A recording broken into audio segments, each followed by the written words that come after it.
An intellectual carrot, the mind boggles. You see? You see? You're stupid minds. Stupid! Stupid! Earth has had Santa Claus long enough. We will bring him to Mars. I've been afraid a lot of times in my life, but I didn't know the real meaning of fear until I had kissed Becky. One thing will be clear. It's not for man to interfere in the ways of God. It's alive. Oh, it's alive. It's alive. It's alive.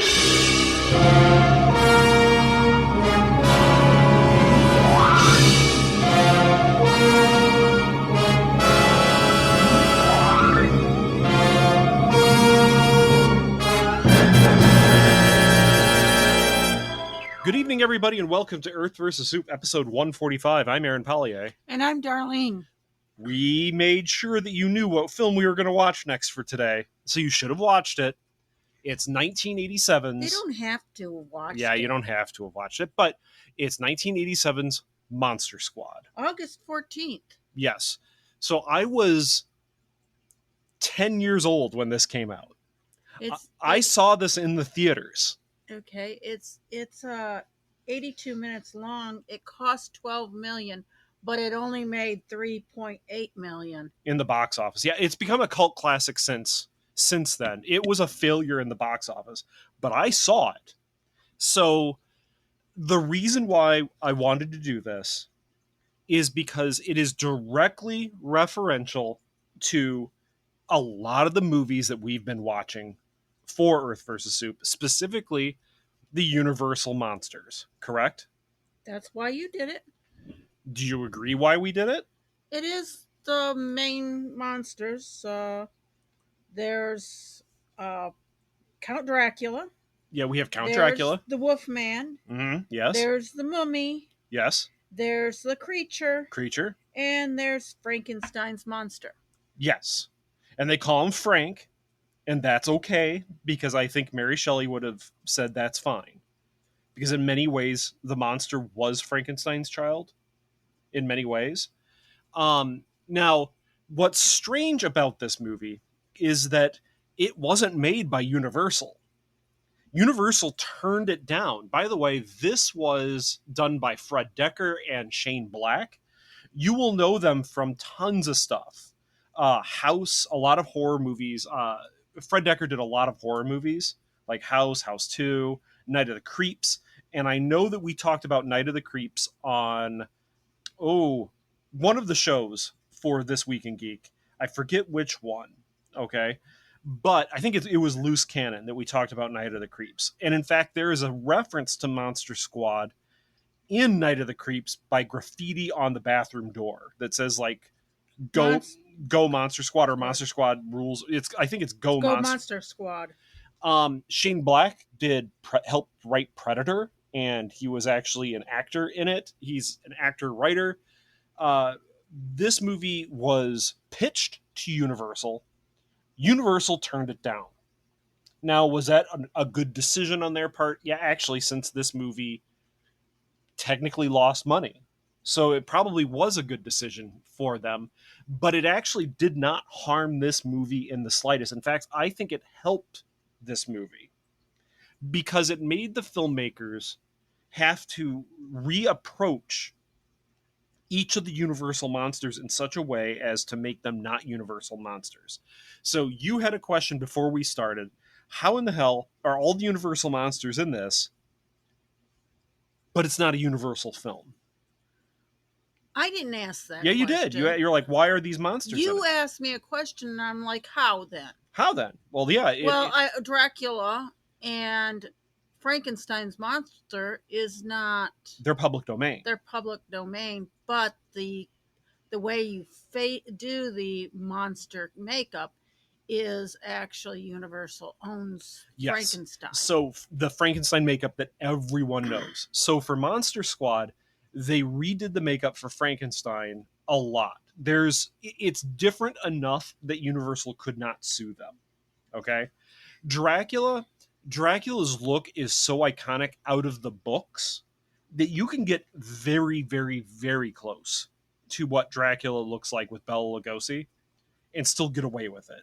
They did make a couple differences. Do you know what those differences were, Darlene? I bet you can't The tell. collar is high. Collar's fine. The collar's actually from some of the other Dracula movies. He's even wearing, the actor that plays Dracula is actually wearing Bela Lugosi's ring from Dracula. Yeah, I never saw it though. Because it was played down. But what they did, believe it or not, are the contacts, because he had like lizard contacts in when he actually vamped out. And they put fangs in the bottom of his mouth too that came out. So it wasn't just his upper canines that were sharpened. He had lower canines too. Okay. So what about the other monsters? Well, there's definitely a different look in with the creature. They completely redid the creatures. And I actually like the googly eyes of this monster. Oh yes, no, creatures costume in this is fantastic. And there's scales on the stomach that you see, especially when he comes up from the for the Twinkie. Yeah, when he grabs the Twinkie. Well, he technically doesn't grab the Twinkie. It's just that's kind of how it looks. I actually think creatures makeup is best around his gills, because all of his gills like frill out when he's on land and he's kind of gasping a little bit. The actor that's playing him does a very good job, believe it or not, of doing that he was sitting there like moving his body and panting. And he has a tail. It's a very short tail, but it's a tail. And I actually, while I do prefer the original creature from the Black Lagoons costume because of how innovative it was, this creature's makeup is incredibly good. Well, you didn't have the creature had two different costumes in Creature from the Black Lagoon. Mm-hmm. We talked about that. It had one for the water and two different people playing. Yes, because there was one person that could hold his breath a long time. Yeah. This was only done with one actor, and it was actually the makeup artist that did the makeup for Frankenstein's monster in this. Believe it or not, it's that same the guy that was underneath the costume for Creature in this. Well, yeah, they call him Creature in this because they can't call him Gillman, because Gillman is the official name of the Universal monster. So they don't. They call him Creature. And I don't know, with the Mummy is a mummy. Mummy is a mummy. You can't copyright a mummy. They did really good. They did it where you actually saw it being wrapped. It was wrapped. Yes, and did you notice how jerky the mummy moved? That the person inside actually did a really good. What? It made it look like the leg was broke or something. Yeah, that well, it's not that he has no movement in his joints. There's nothing fluid about his joints. He's jerking because his bones are brittle. Okay, so whenever he's moving, he's doing this kind of jittering movement that's really well done. And Wolfman's a werewolf. You can't copyright a werewolf. All you have to do is make a different enough makeup set. And did they do that for this? Yeah, I actually think theirs was better. But you're dealing with something that was from the 1940s to 1987. Yeah, there's a difference, right? And I mean, is Wolfman in this better than the werewolves in Dog Soldiers? Of course not. The Dog Soldiers werewolves are by far the best still to this day, in my opinion, of werewolf costuming. I have yet to see a werewolf costume better. I haven't seen a werewolf movie that was serious. Most of them are kind of corny. Yeah. Yeah, like Strippers versus Werewolves. Yes, you got those ones, and then because you can't judge one from the other. You can judge the costumes. Like how good the costumes. If they're going to be corny, why take the money to? I don't know. Extent. It's about. It's about, like, I don't know, respect of the craft, I would say. But honestly, this was really good. This was really good makeup. All right, so we haven't really gotten into the plot. Well, but I wanted to praise this movie for being Universal monsters without being Universal monsters. Okay, now, I already said that I watched this movie when I was a kid. I went and saw this in the theater. Why do you think I went and saw this in the theater? I bet you there's people on their computers right now screaming, I know why. Well, your mother. Exactly. My mom wanted to go see it because it was Universal Monsters. So she took me with because there were kids in it, and it's Universal Monsters, and I liked them too. Now, did you see this? I mean, you would have been how old? You'd have been 18, right? Where was I when I was 18? You were in the military. I was in Spain. So did you see this, like El Escuadro No, de los Monsteros? I didn't. Whatever it is. Go to the theater. Excuse my bad Spanish. Once I got out of tech school and I was shipped to Spain, Yeah. I didn't watch movies there. Okay. So you didn't see this. When was the first time you saw this? Was it with me? I don't know. I think I've seen it before then. But I can't really say. Okay. You obviously remember it now. There's some scenes in it that I remember. Okay.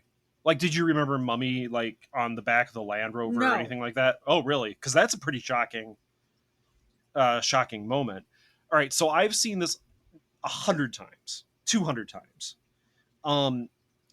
I compare it a lot to the Goonies. It's Goonies with monsters, but instead of pirates. But that's a bad comparison, to be honest, because Goonies is a much different movie than this. This is not as much of an adventure movie as kids have a monster club, find out monsters are in town, and go to town. They form their monster squad.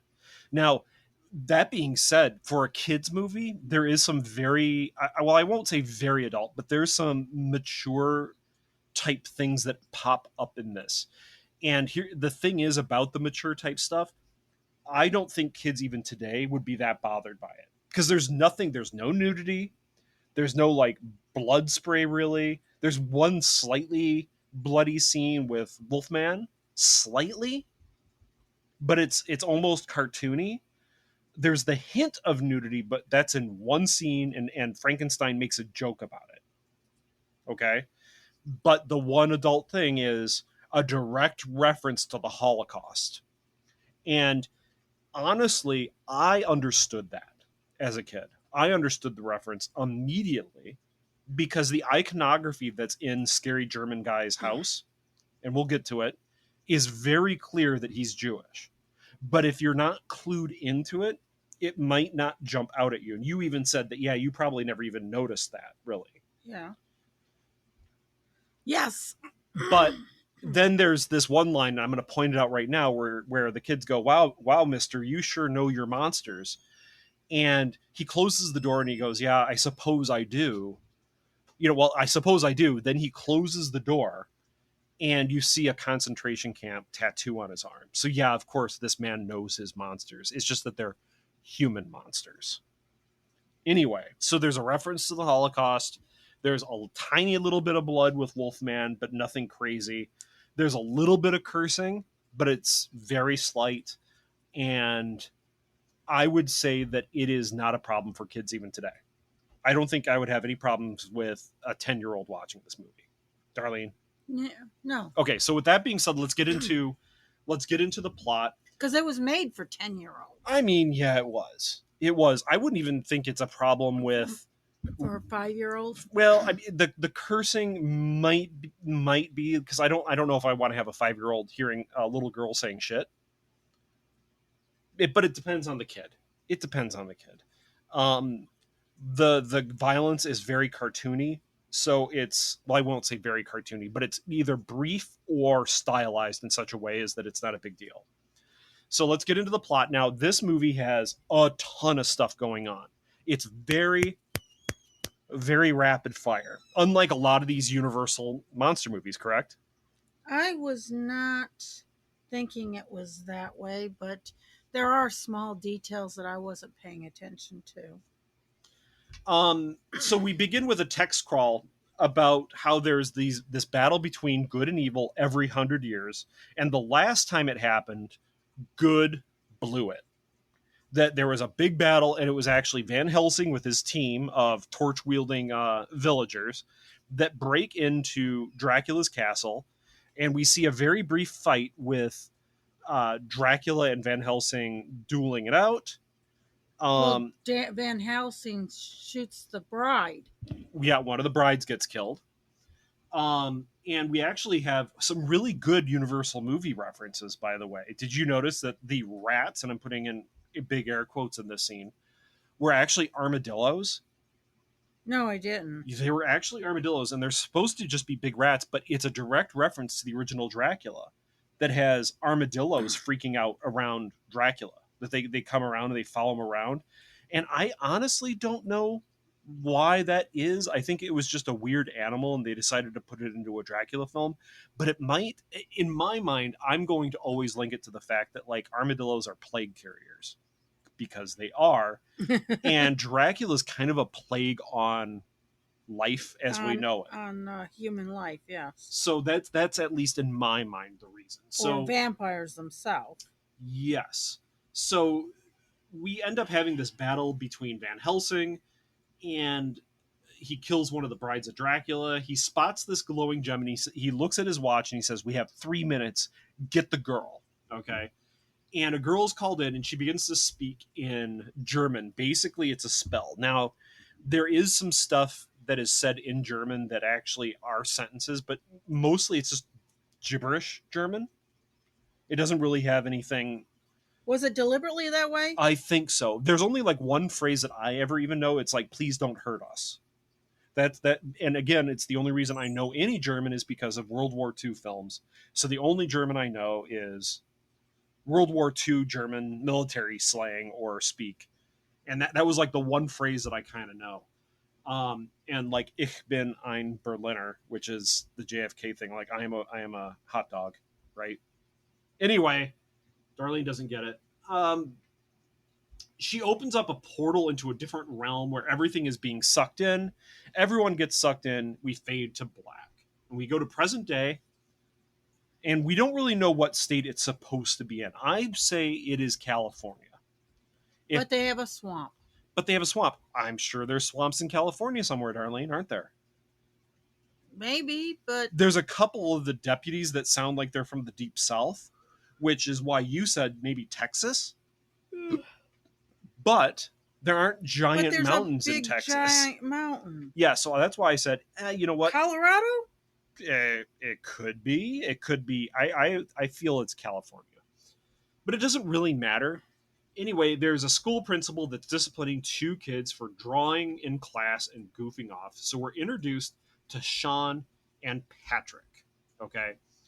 Sean and Patrick are members of this monster club.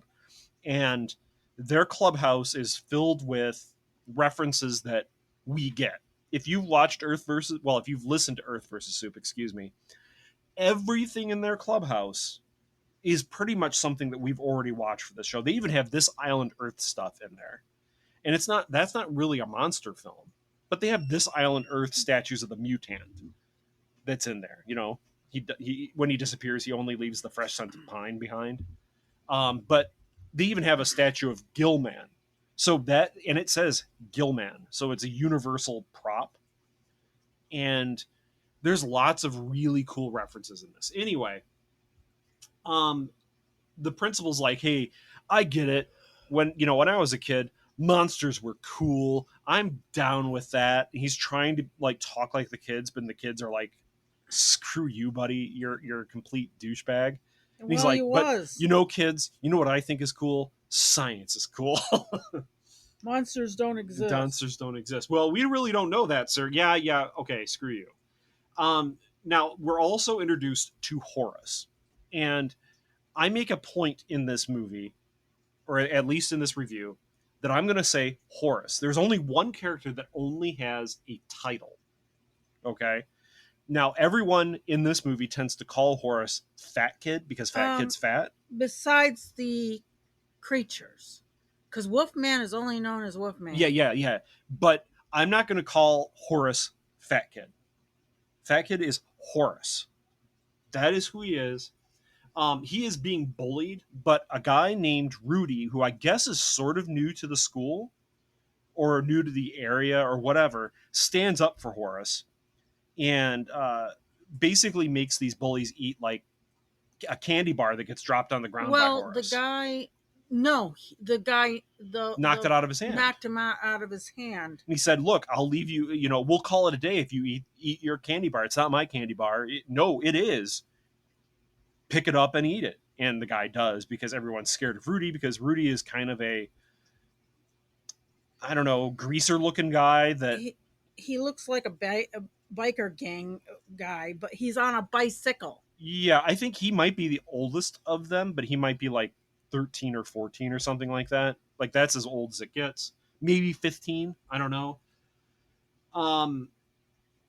So we now know that there's these two kids, Sean, Patrick, Rudy. We're also introduced to a smaller kid who might be like 6 or 7 in his and Horace, I'm sorry.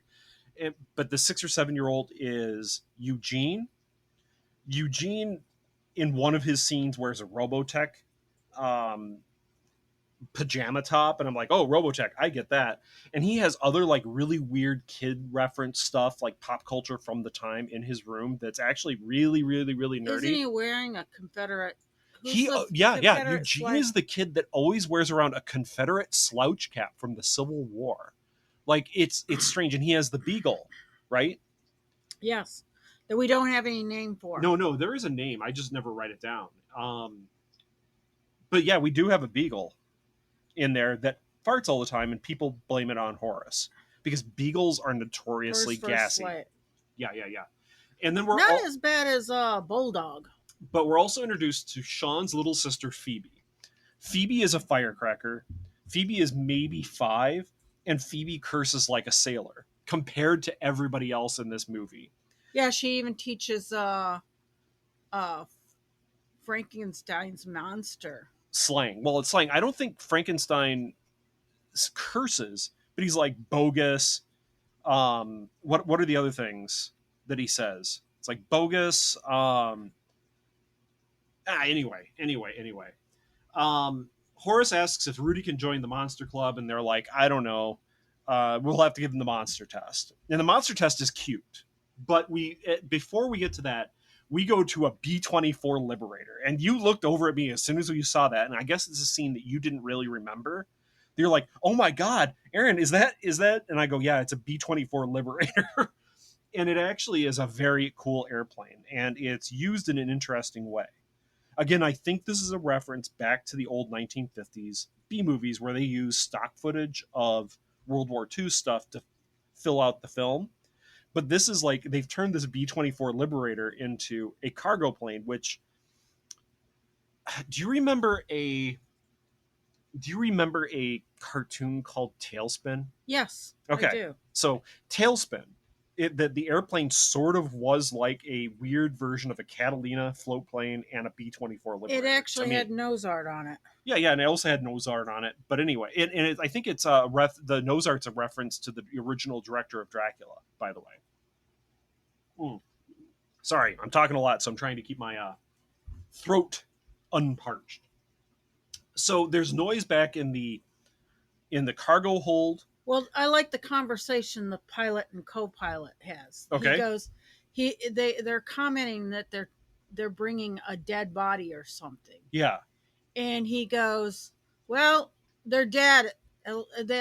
Would you rather have somebody sitting there asking for peanuts all the time? Or something yeah, like that? having to give them peanuts. So, I mean, they're basically using the bomb bay for cargo hauling. It's not the most effective aircraft to cargo haul, let's put it that way. That's why they weren't kept around after the war for that purpose. Like DC-3s, C-47s were, because they were pretty darn effective at it. Anyway, the pilot goes, I'm going to go check out this noise. He goes back, and there's like a bat flying around. And he's like, God damn it, black bat. And then, like... No, there was a mouse that he saw. He saw a mouse, and then there was a bat. And it turns out that it's Dracula, and Dracula just kind of pops up behind him, and he's like, oh, holy shit. And by the way, in this movie, Dracula does not mind getting physical with people. And when I say physical, he snaps necks, he belts people, and he looks like he's making no effort to do it, which is fantastic because everybody else is like flying around, and he just kind of like gestures. and people like fly backwards or just have their necks snapped. And so he gestures at the pilot. The pilot like scrambles across the Liberator's cargo hold, and he's like, finally, the Liberator pilot's like, I got him, and he pulls the bomb bay hatch. So one of the big crates drops out, but Dracula doesn't. Dracula just kind of hovers there above the bomb bay doors, like with his arms folded across his chest, grinning, and then his cape gets sucked off, and his eyes start glowing, and then he just turns into a bat, like right there, and then floats right out of the bomb bay. Well, the box that went out was labeled Frankenstein. Yeah, Frankenstein, Bavaria. So we end up having this box crashing in a swamp that is nearby where all of our kid characters are. Their clubhouse. Yeah, but we go back to the treehouse, and Rudy finds that he can watch a very pretty girl through the upper story of this treehouse. Now, Darlene, you already mentioned this treehouse is awesome, correct? Yes. This is a treehouse we all wish we had when we were kids. It's multiple levels. God, I'd want one right now. Like, oh, it's a house up there. The only thing it doesn't have is running water and plumbing. Like, it has like electricity. They have their own lights up there. They have like a TV. They have like a Betamax player in there. I know they had a film projector so they can watch old monster movies on it. Like, it's crazy. But like Rudy finds out that he can look through this upper story window in the treehouse at a pretty girl that's next door to Sean's house. We learn later that this is Patrick's older sister, who is, let's say, friendly with the guys. And she seems she actually does play a part in this movie. It's not just a pretty girl, right? She actually does play a part in this movie in a weird way. But it's funny. Anyway, he's like, yeah, okay, I want to be a part of this club because I can sit up here. Steve don't count. Yeah, Steve doesn't count. Doesn't count? Yeah, right. Anyway, he wants to join this club because he can look at Patrick's sister, because she is fairly pretty, played by Lisa Fuller, who hasn't done a ton of stuff, but let me pull her up here. Lots of TVs. She was in Teen Witch. She was in Fresh Prince of Bel-Air. Let's see here. 21 Jump Street. Yeah, lots of TV. Anyway, they start asking him questions like, hey, how do you kill a werewolf? And he's like, well, silver bullet. And everyone's like, you didn't get the other stuff. And he's like, dude, there's no other way to kill a werewolf. It's like a silver bullet. And they're all looking at each other like, well, wait a second. We're the monster people. We should know this, right? What other way? And they're like, they can't figure it out. They're like, they start coming up with ridiculous crap. Like the dynamite. Yeah, like, I don't know, blowing them up with a stick of dynamite. And all this stuff comes back out later. Because sure as hell, they try to kill Wolfman with a stick of dynamite later on. And it's great. Dude, Wolfman had to wear pants. They made that film in the 1940s. No one would want to see his wolf dong. And they're like, dude, he's a Wolfman. He doesn't have a dong. And they're like, come on, he's a man. He has to wear pants. It's these funny little conversations that you would have had as a kid. That makes no sense to you. That makes no sense. Well, I mean, it does make sense to me, but then again, I watched this film. It probably makes sense to you now that we've watched these movies that they're constantly talking about. No, what I'm saying is the nonsense kid conversations. Oh, the nonsense kid. Like, you're actually having like a serious conversation about if Wolfman has balls at one point. Like, Wolfman doesn't have nards. Yeah, that's a big part of this movie, believe it or not, whether Wolfman has balls or not. It's funny, and it pays off. Okay, anyway. It turns out that Sean has gotten a journal. Oh, he did answer the question correct for... What kills a vampire? No, about... Who is Frankenstein's? Yes, Frankenstein, the name of the man or the monster? And he's like, the man. Like, correct. How do you kill a vampire? And he goes, stake through the heart. And he goes, like, daylight. And then Horace goes, you're wrong. It's sunlight. And, dude, that's the same damn thing. Yeah, they're... Anyway, so Sean gets a journal that turns out to be written by Van Helsing, and it tells all about this 100-year thing. Yeah, his mom got it for him at an estate sale. A estate sale that came from 666 Shadowbrook Lane. Road. Oh, Shadowbrook Road. And she doesn't know that it's 666. She just knows that it's Shadowbrook Road. Yes. And that's the first time we hear that weird, cool name. The Shadowbrook Road. There are places that are actually called Shadowbrook Road or Lane.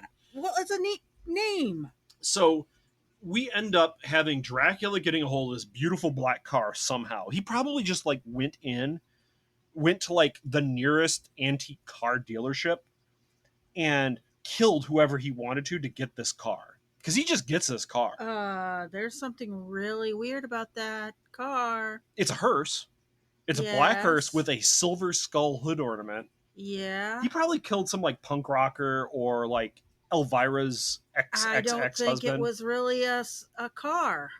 Darlene, it was a car. It had a license plate and everything. But the police officer goes right straight through it. Later on, but I think that's because of Dracula's powers. Because Dracula is a little creepier than what the Universal movies make him out to be. It could be a vehicle that is just in his little skull.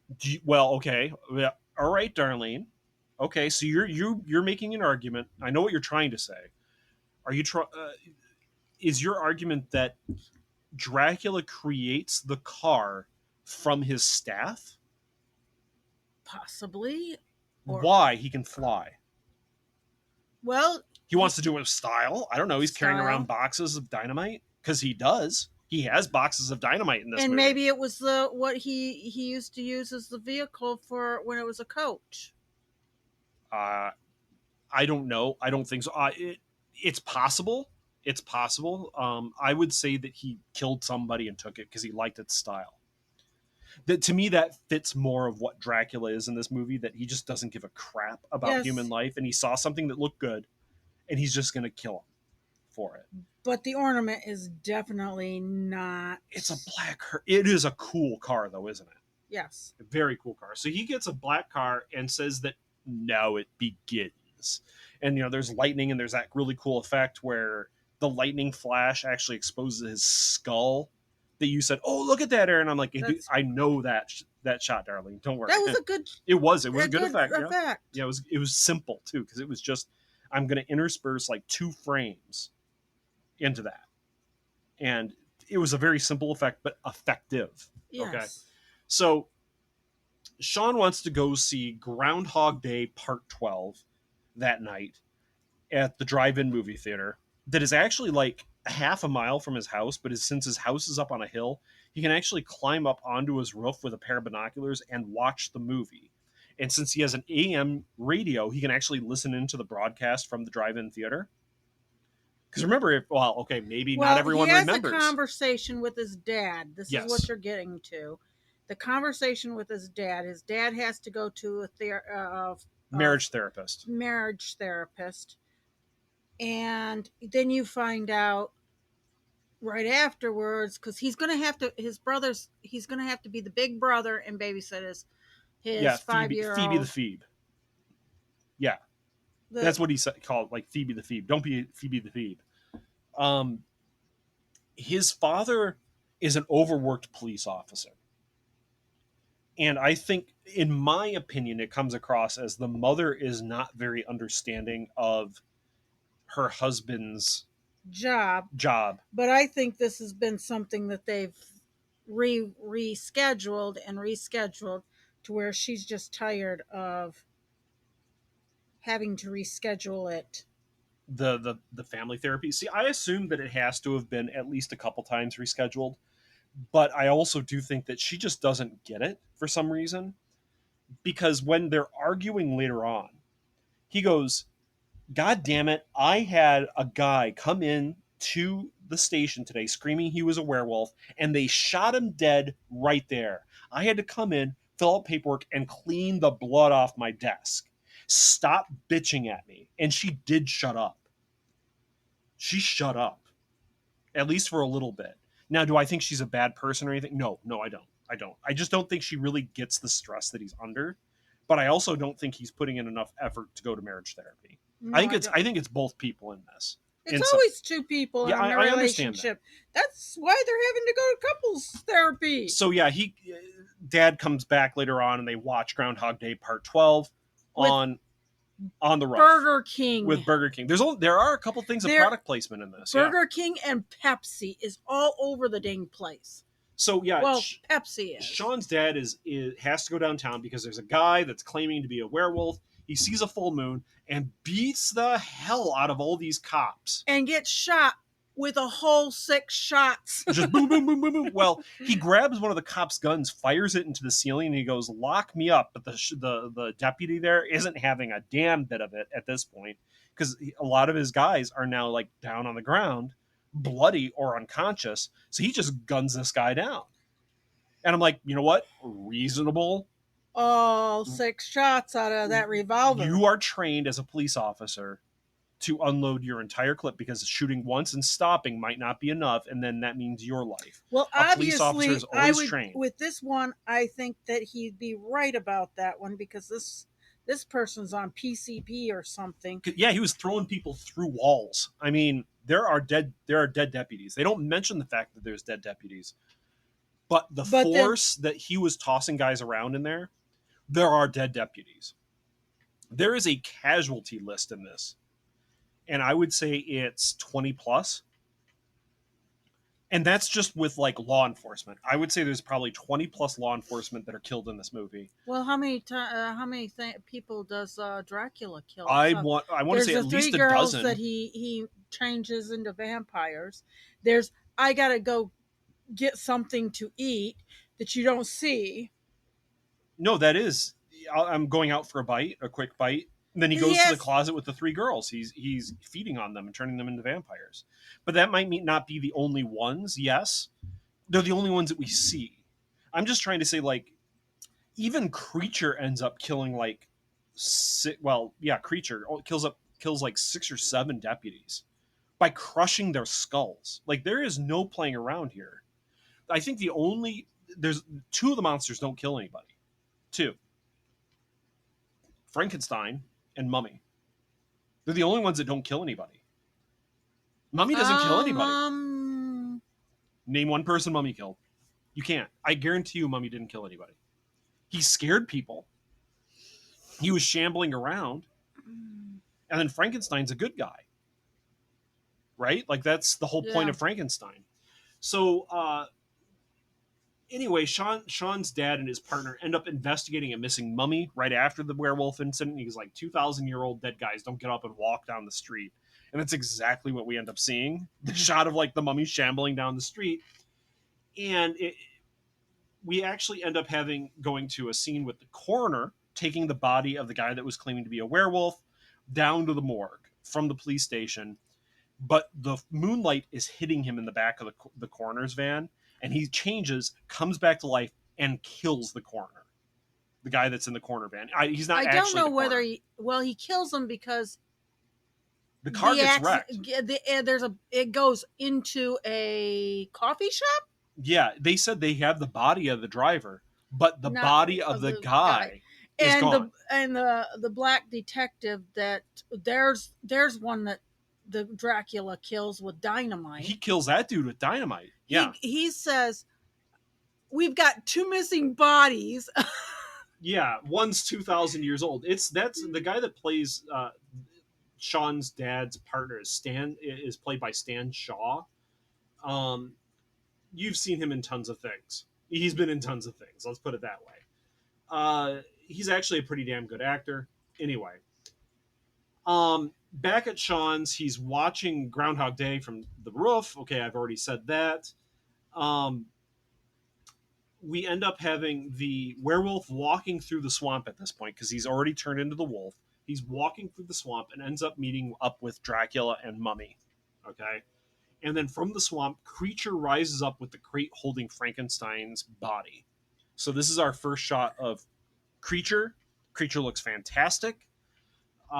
We've already said that. Dracula opens up and disassembles his cane and turns it into a lightning rod to reanimate the monster. And so happens there's a lightning storm. This is also where I think it's because he ends up summoning lightning, because Dracula has some pretty weird powers in this. Yes.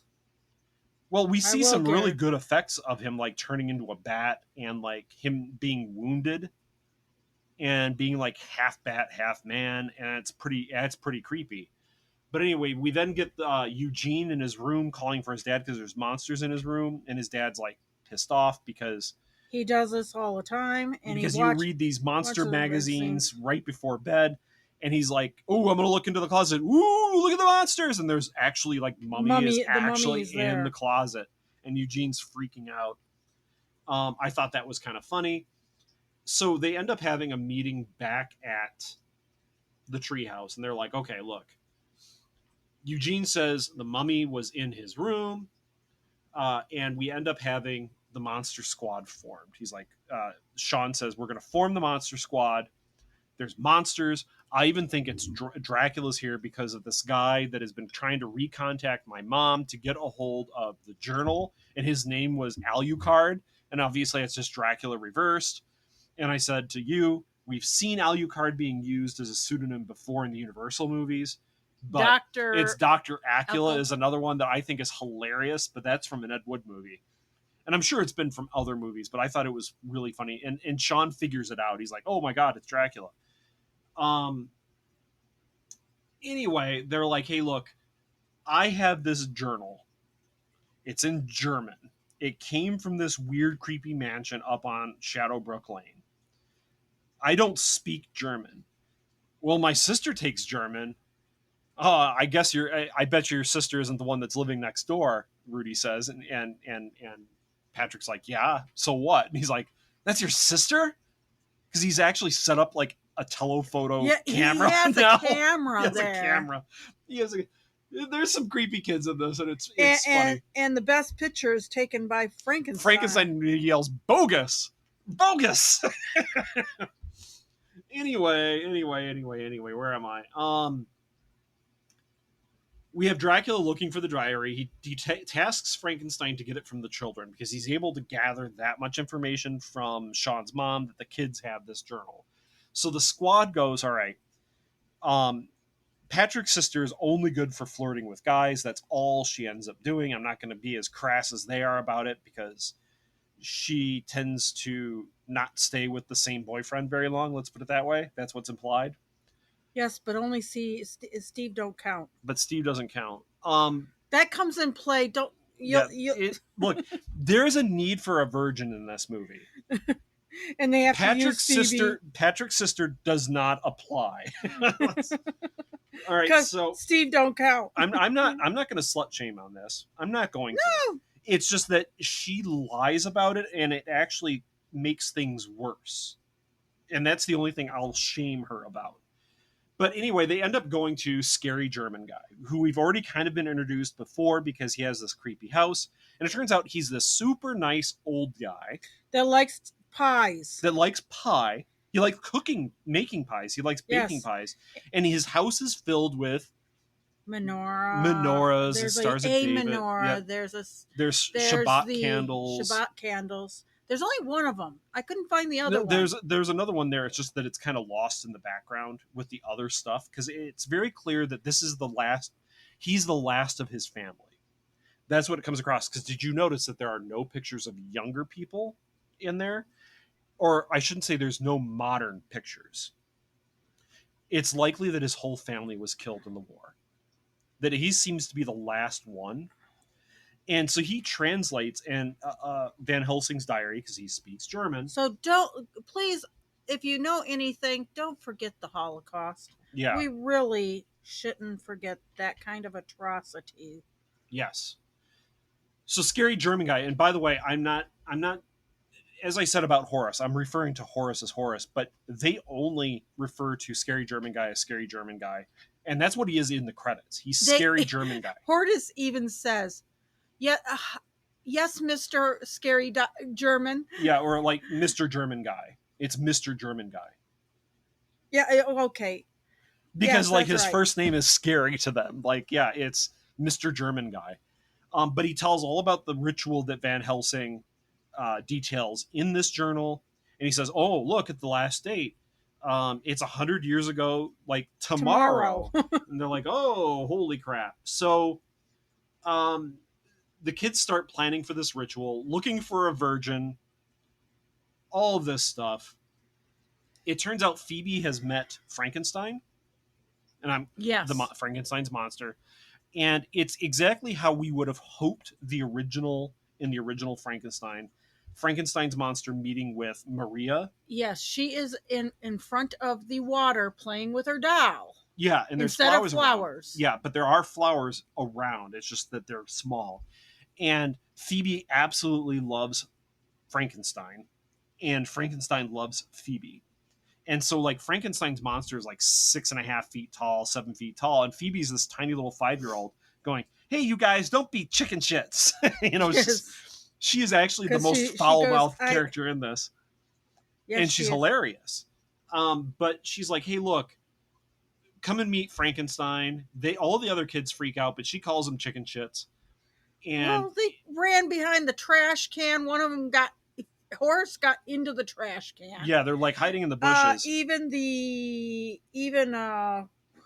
Rudy, who's like the kind of the badass of the group. But like finally Sean comes out and goes like talks to him. He's friendly, all right, and he slaps Frankenstein in the arm. "Hey guys, come out, meet Frankenstein." And Frankenstein thought the slap on the arm was like a friendly gesture, so he smacks Sean on the side and knocks him to the ground because obviously Frankenstein's super strong. And Sean's like lying on the ground going, "Oh God."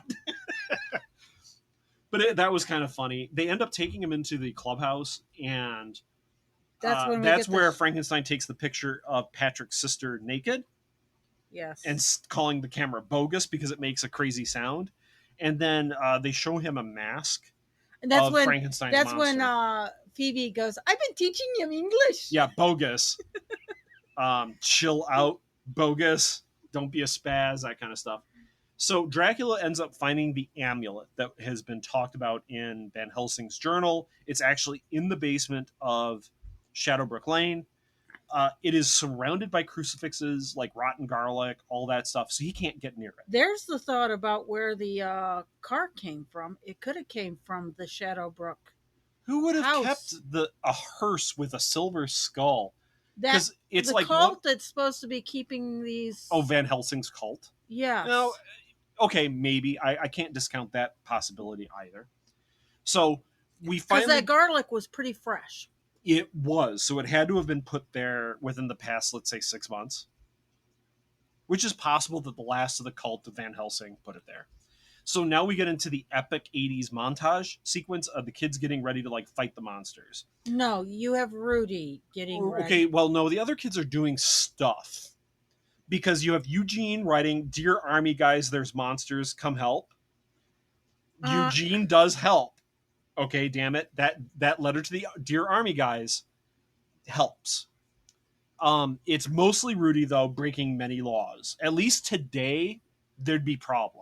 He stole their mother's silverware. No, I think Sean stole Sean's mother's silverware. He steals a out of the archery club. Why the guy is the teacher's bow and arrow. Bows and arrows. Compound bow and arrow. He makes stakes in woodshop class and then makes bullets in metal shop. Like, do you know what kind of stuff the guys did in my? They generally won't have bullet molds and reloading stuff in metal shop. Like, you don't. He had gunpowder. Like that is insanity. That's jail time today. Now, mind you, I firmly feel after even all of the events of this movie, Rudy's going to be spending the next couple of years in court or under investigation for things. Or taken into and become part of the X-Files. Yeah, or he's going to be working for Fox Mulder at some point. He's one of the or he gets like taken out to Area 51 to work on like anti-vampire techniques or something like that. Like, seriously, the dude, he steals a whole bunch of stuff. He causes a major incident. He can be blamed on having caused this incident. But the fact is that Dracula feeds on 3 girls to make them his brides. And in full view of the public, and these girls are from this town, he stakes them. They don't turn to dust or anything. He shoots the first one with the doggone bow and arrow with the stake. Arrow. Then the other one, as she's attacking him, he stakes her. Now, I don't know what happened to the third one. I assume the third one just got hit by a car passing by randomly. That's my theory. Anyway. Let's go to my last page of notes. So we end up having Dracula drugging the hell out of Wolfman before he changes. And this is where he turns his 3 brides into vampires. But it turns out Wolfman didn't take the drugs and he struggles to get out. Wolfman ends up going out to a payphone and calling the cops and saying, hey, look, you're all in danger. Dracula's coming for your kid, sir, to the detective. And the moon starts hitting him because it's now nighttime. And yeah, he turns into a werewolf. So he's kind of like Lane Cheney's one. Lon Chaney, yeah. That doesn't want to be. Oh, yeah. The. For sure. He does not want to be a werewolf. He's begging to be killed or to be locked up. Let's see here. The kids are out at the mansion and, well, they're going out towards the mansion, and this is where, like, Creature's still hanging out in the swamp, and he ends up stealing Eugene's Twinkie. And, like, Creature comes out, he steals the Twinkie. The dog's, like, freaked out a little bit. Pete is the dog's name. I'm sorry, Petey. Well, anyway, the dog runs away, and the kid walks up to the other one and goes, Creature stole my Twinkie. So, yeah, we have Horace, Creature stole my Twinkie. We have Horace, Sean, and Eugene and Petey out at the mansion. But it's Patrick and Rudy's duty to go ask Patrick's sister if she's a virgin because she knows German and there needs to be this German spoken. And she's like, okay, screw you guys. I'm not going to deal with you. And that's where Rudy pulls out like the naked picture that Frankenstein took earlier. And we see nothing. But he's like, who would have thought Fox Photos had a 2-for-1 deal? And I think this should go really well between like the football roster and like the scholars, like the. And they so happen to have a spot. And she's like, I hate you. Like, I thought that was actually really kind of awful. And she's like, fine, I'll help you. Whatever. And it turns out she's not a virgin. And because Steve doesn't count, she thinks. And even like her little brother's like, doesn't count? What the hell's wrong with you? And this is where Phoebe comes in because Phoebe's 5 years old. And Eugene goes, Mr. Scary German Guy, is she a virgin? Like he doesn't pronounce it right. And Scary German Guy's Scary German Guy's like, holy crap. Yeah, she is. I'll get but she doesn't speak German. I'll help her. Like, takes her out of the land. Anyway, we're jumping around because this movie's great. You forgot about the unwinding of the. Well, we haven't even gotten to that point yet. So the gang is in the mansion. Dracula has dynamite set up and blows out the wall that's holding the amulet. The ceiling comes down on Frankenstein and like effectively kills him with air quotes. They all think he's dead because, let's be honest, Frankenstein shouldn't have a heartbeat anyway. He's kind of animated by electricity. So he's not moving. He's just kind of knocked out. And with that's a whole where bunch like of stuff over top Wolfman jumps them. And Horace, this is where like, dude, kick him in the nards. And Horace is like, Wolfman doesn't have nards. Sean's screaming, kick him in the nards. So Horace runs up on him and just kicks him in the balls. And Wolfman goes down like a sack screaming. And Horace stands there for a split second and goes, oh my God, Wolfman has nards. And that's really funny. They run into the basement. Well, they don't run into the basement. They fall into the basement through a trap door. Sean sees the amulet and grabs it. Dracula grabs Sean. Horace burns Dracula with a piece of garlic bread that he's been holding around in his pocket for a while. He takes it out of the cardboard box. No, it's tinfoil. He's got it in tinfoil. That's right. And he burns Dracula. He burns the hell out of Dracula's face. Scary German Guy meets up with everybody and says, hey, look, guys, this is getting a little serious. Why don't we just go back to my place and have a nice piece of pie? And they're like, no, we got to go downtown and do this ritual. Okay. They were looking for a church, and that's when because monsters hate holy places, right? That's where Mummy jumps out at him. Yep. And Scary German Guy has this awesome Land Rover. And Mummy jumps out, grabs the back end, and they have all their monster killing equipment at this point. Okay, this is post-montage. So Rudy grabs the bow and arrow because Pete the dog is starting to gnaw at Mummy's wrappings. And pulling on it. And he's like, oh, okay, fine. I'll tie the strip of linen to this arrow. And as they're driving, he pulls back the arrow, flies Shoots it goes right into a tree, and it starts unraveling Mummy. And the actor that has Mummy, that plays the Mummy, is like, oh crap. Like he looks shocked, and right? It's a great effect of as it unravels, dust It's just dust, yeah. pours out of him. Yeah, it's dust and mold, and all that there's left at the end, because they just keep driving, is the skull, the top of the skull that just kind of rolls to a stop. That's all. And it looks that's like left. it has a crown or something on it. It's just a crack. It's just a a crack. There's nothing left of the Mummy. Mummy is wiped out by being unraveled. And I thought, you know what? That's awesome. Because in none of the movies that we've watched so far, everyone's trying to shoot him, to burn him, or whatever. No one tries to unwrap the bastard. At least yet. I'm sure there's like some sort of crazy like Hammer film or something we haven't watched yet that Mummy gets unwrapped. Anyway, they make it to downtown, and thus begins the big town square battle, where we have Rudy killing brides of Dracula. We have Dracula having dynamite, blowing up the kids' clubhouse, the treehouse, and then blowing up Sean's father's partner in the car. Sean's dad unloading the gun into Dracula, and the bullet's just going straight through him, and everyone sees him turn into a bat to fly away. Like, oh crap. That's where I think his mom finally kind of cracks. It seems like she cracks at that point. She's like, what the hell's going on? What the hell's going on? And she's like, the actress does a really good job. Like shaking and crying and screaming. Because the clubhouse is on fire. There's all this fire. There's a burning dude that was just alive. She had just looked, and there was the out the kitchen window, and then gunfire comes out in the front.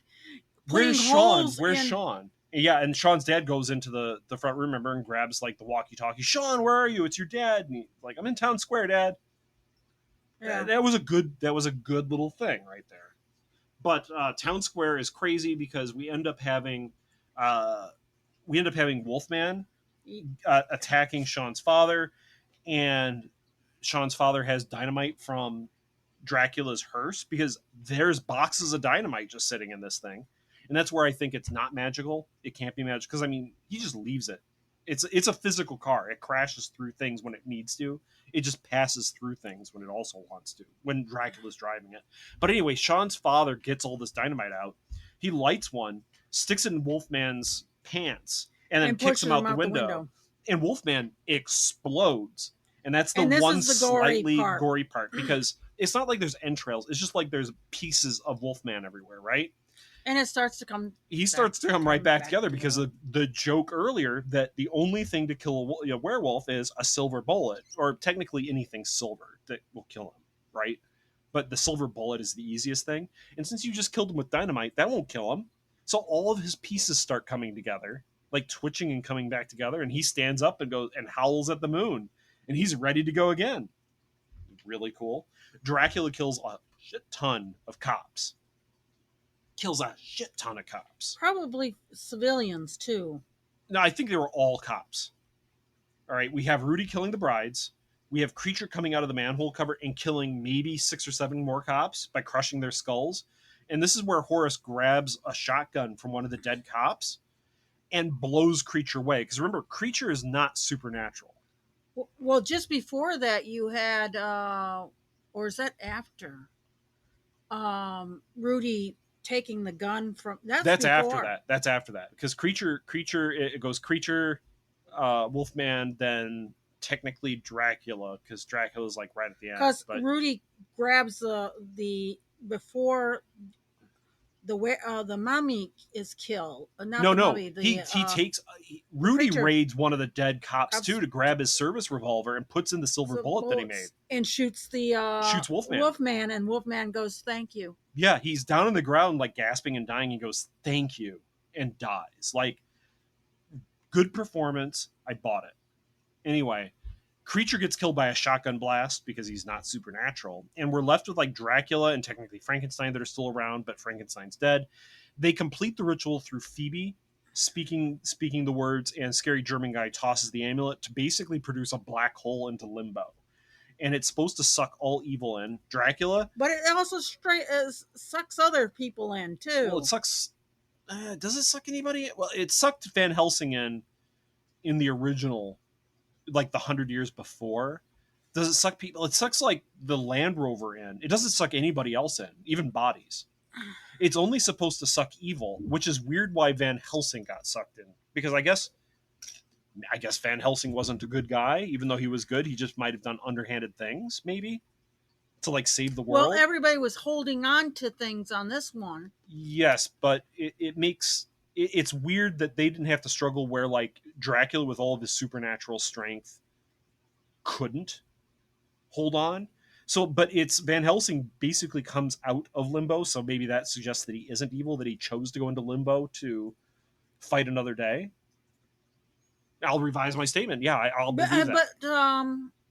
But Frankenstein's monster goes in. But I think he chooses to because this is not his world. He shouldn't be here. But he wanted to stay with. Did he? He said goodbye to her. He's like, bye bye, bye bye, Phoebe. He said bye bye, but he was already on its. That was sad to me because remember, Frankenstein's not a villain. Frankenstein's monster is not a villain. He's a victim, and he's always been a victim up until like at least the past couple Frankenstein movies that we've watched where he is actually kind of a dickhead. But anyway, the portal gets open, Van Helsing comes out, drags Dracula back in. Every one of the monsters is now gone, and then the army shows up asking, where's Eugene? Where are the monsters, son? And there's World War II surplus everywhere. And we have Sean going, I can explain everything, sir. We're the Monster Squad. And then it goes into the credits. The end.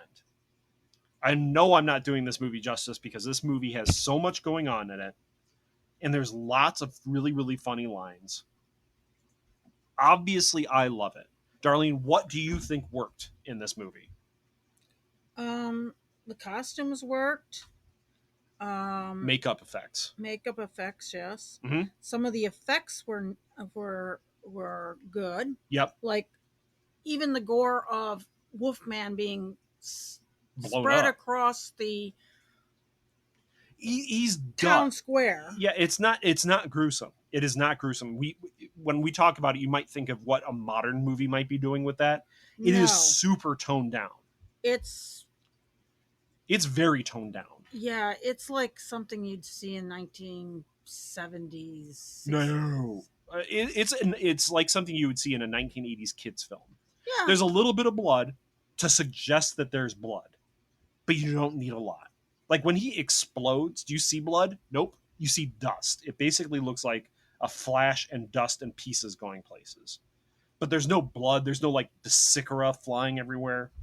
Nothing like that. The effects are good. I actually will even go so far as to say I think the acting is fine for the kids. I think it's fine. I don't know if I would say so far as it's good or great, but it's fine. I don't think the kid actors were bad in this. I think the acting overall was very good. In fact, I think the guy that played Dracula did a fantastic job. The creatures, yeah, they did a good job. Yeah, most of it's body acting. The guy that did Frankenstein's monster was pretty good. Yeah, he did a really good job. I would say that the pacing of this movie actually is one of the things I'll say works. You're never bored in this movie. No. It is scene to scene to scene to scene, and each scene leads into the next. There is no playing around. And it doesn't like leave you going, what's going on? That's right. You know what's going on. I did have trouble with names. You only had a trouble with Patrick's name because they made very clear Phoebe, Sean, Rudy, because they used it all the time. Horace was very clear, but you always refer to him as Fat Kid because that's what he's mostly I knew referred him to. as Horace because one of the kids that was picking on him, which I don't know who they are, but they come up in the end of they're terrified of Horace at the end because they just saw Horace gun down creature with a shotgun. My name is Horace. Yeah. Did anything not work? Honestly, did anything not work in this movie? It's not the best movie of all time, but I don't know if anything really truly falls into the category of this does not work. This was bad. Well, it's even the sets are good. Yeah. Like the sets are honestly good in this movie. The clubhouse, I even commented about the fake tree in the middle of the clubhouse when they're taking the It's inside. It actually, even though it's probably cement, it looked like it was a tree. tree Yeah. bark. It was not bad. I thought the set dressing was also very good in this movie. Even like the mansion. There was one that threw me back to the 40s and 50s matte painting, and that was where they showed the town where Yes. Dracula is flying as a bat Yes. to town. It looked like It looked like a matte painting. It looked like it was a matte painting. Okay. And I don't know if that was deliberate to hands, There are many deliberate nods to the 1950s and then the older Universal films. That obviously. might be a nod to the matte paintings. Okay. There's lots of references in this movie to the Universal films and B movies in general. It wasn't a bad matte painting, but it No. was definitely, you could see that it was, instead of having a drone or a helicopter take a picture of a town, it was a matte painting. There's like even a reference that this town has a Chaney College, which is again Lon Chaney Jr., one of the Universal guys. I highly recommend this movie. I love this movie. I think it's not the best kid movie of the 1980s. That still likely goes to Goonies, correct? Like Goonies is just great. It's hard to beat Goonies.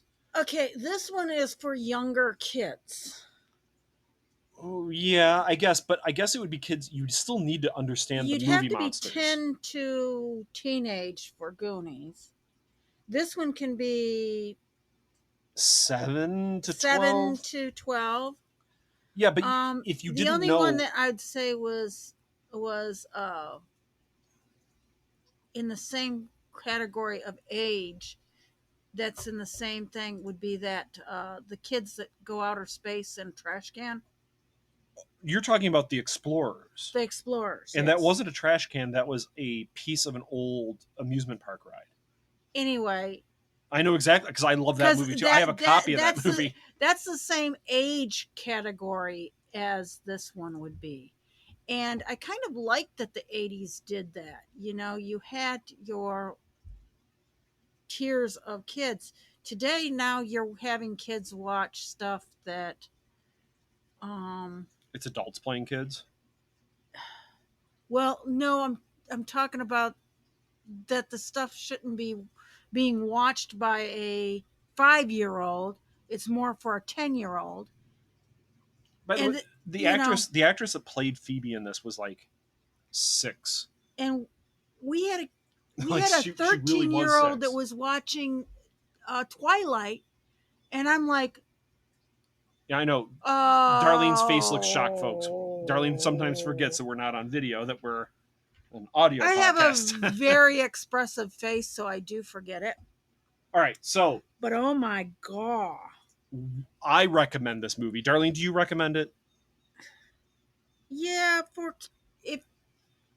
if you like the monsters of Universal, it'll be a later edition joke for you to watch. Yeah, they didn't put in Invisible Man. They didn't put Invisible Man in there, even though he's in the canon of... Invisible Man is creepy. Yeah, it is pretty creepy, but I recommend it. I think it's a lot of fun.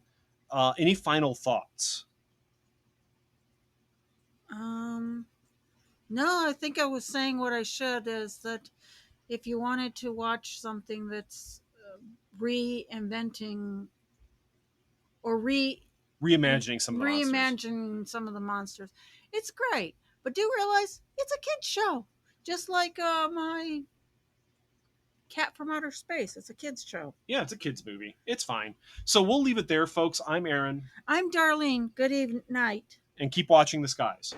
At no point in your rambling, incoherent response were you even close to anything that could be considered a rational thought.